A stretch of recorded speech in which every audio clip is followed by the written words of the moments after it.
आरोपीची बाजू घ्यायला लागला, तुम्ही आरोपीसाठी मोर्चे काढायला लागला. तुमची माणुसकी जिवंत पाहिजे होती. तुम्ही सरळ म्हणायला पाहिजे होतं, आरोपी कुठलाही असू देत, त्याला फाशी व्हायला पाहिजे, त्याला शिक्षा व्हायला पाहिजे. तुम्ही संबंध नाही म्हणता, सोशल मीडिया चालवता, मीडियात बोलता, रास्ता रोको करता, मोर्चे काढता. काय पण लावलंय तुम्ही? हे राज्याला नाही पचनी पडू शकत, कोणत्याच जातीला नाही पचनी पडू शकत. मी कुटुंबाशी बोललो, कुटुंब अजूनही भयभीत आहे, दडपणाखाली आहे असं त्यांचं म्हणणं. कुटुंबाशी बोललो तर अजूनही दडपणाखाली आहेत, भीतीच्या छायाखाली आहेत. सुरक्षा यंत्रणा त्यांना अजून विश्वास देऊ शकलेला नाही. आता मंत्री तसा वागा लागला सरकारमधला, कुटुंब दडपणे खाली नाही तर काम. त्याचे लोक, त्या धनंजय मुंडेचे लोक सरळ सरळ धमक्या द्यायला लागले त्या धनंजय देशमुखला.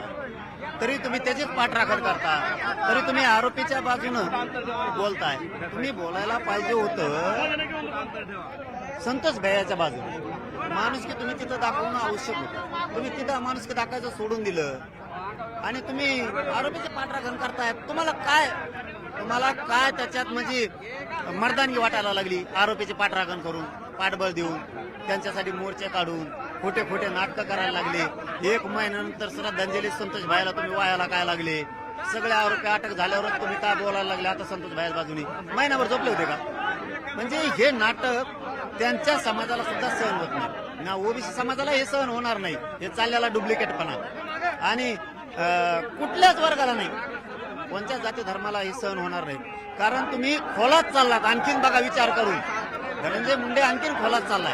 माझा प्रश्न होता, मोर्चाला प्रतिमोर्चे प्रकरण मूळचं कुठेतरी बाजूला राहील अशी भीती वाटते, कारण मोर्चे प्रतिमोर्चे वातावरण खराब होईल आणि मूळ मुद्दा जो न्यायाचा आहे तो पाठीमागे. धनंजय मुंडेने हे चूक करूच नाही.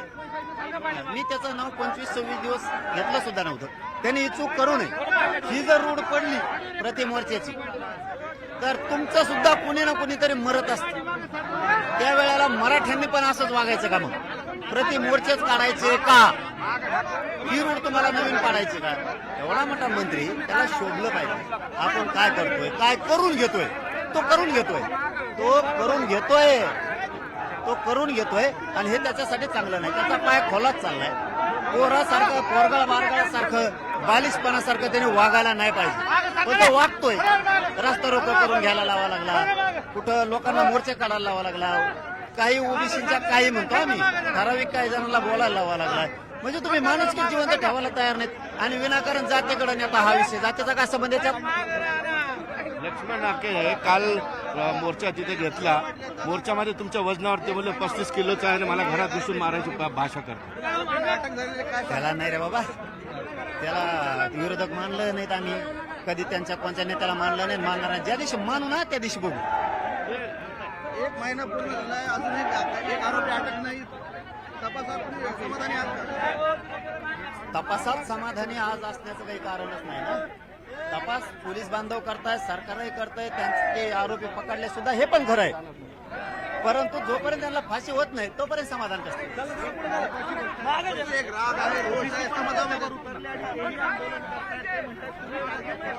ते चुकीचं आहे त्यांचं.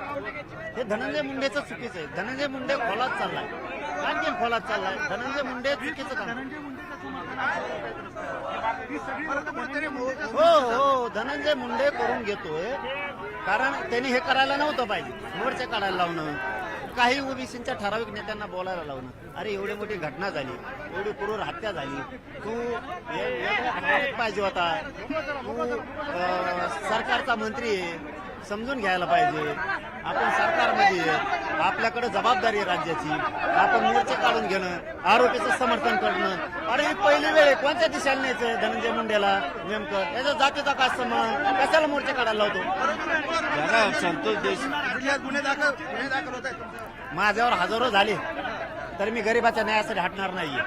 हजारो होऊ दे, हजारो मी हटणार आहे. चुकीचं करतच नाही. काय संतोष देशमुखांना न्याय मागायचा नाही? धनंजय देशमुखांना धमक्या दिल्यावर मी त्या बाजूला बोलायचं नाही? त्याला न्याय द्या म्हणायचं नाही?